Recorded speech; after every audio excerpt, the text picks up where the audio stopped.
Kõige esiteks, kui ma Eesti tulin, ma tulin ju 1989, see oli siis ju veel, kui Eesti oli nagu veel mitte iseseisev ja siis ma päris ruttu panin tähele, et siin elu on väga teistmoodi kui Rootsis, kus mina olen kasvanud.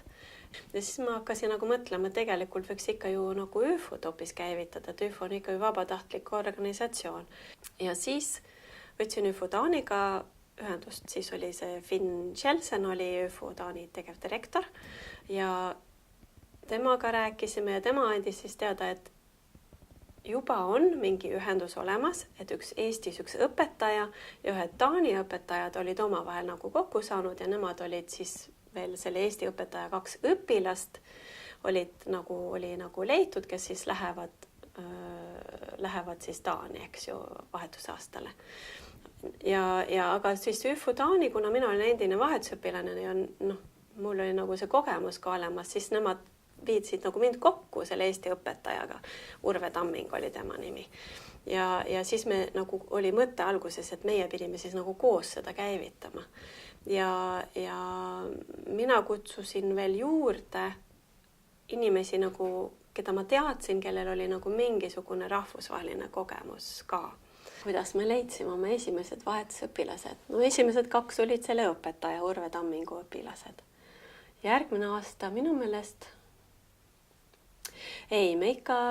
meil oli ju põhikoht, kus meil õpilased esimesed aastad tulivad ju Hiiumaalt ju.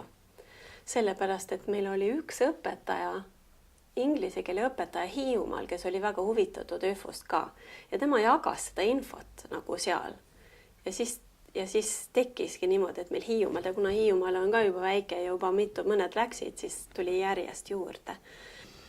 Et nad muutusid hästi palju ja see oli nagu hästi lahe vaadata, et sellised noored, kes on nagu, nõukogude ajal oli ju, keegi ei rääkinud ju, ei öelnud, usaldust ei olnud ju nagu väljapool, aga neil tekkis sellist niisugust nagu enesekindlust, mida ma mäletan, mulle endalgi tekkis ka oma vahetusaastal, et ma olin hästi tagasihoidlik ja arg tegelikult, enne kui ma vahetusaastale läksin, aga kui ma tagasi tulin, siis sul on juba see niisugune, sa on midagi muud ka näinud, sa ei ole ainult selle oma väikses, oma kastis, kus sa oled üles kasvanud. Üks teine huvitav asi ka. Kui internet tuli, eks ju, siis Eesti ÜFO oli teine kõikidest ÜFO-organisatsioonidest, kes hakkas interneti ja e-maili kasutama. ÜFO Tšehhi ja ÜFO Eesti. Et ma mäletan, ma käisin, mis aasta see oli siis, 95.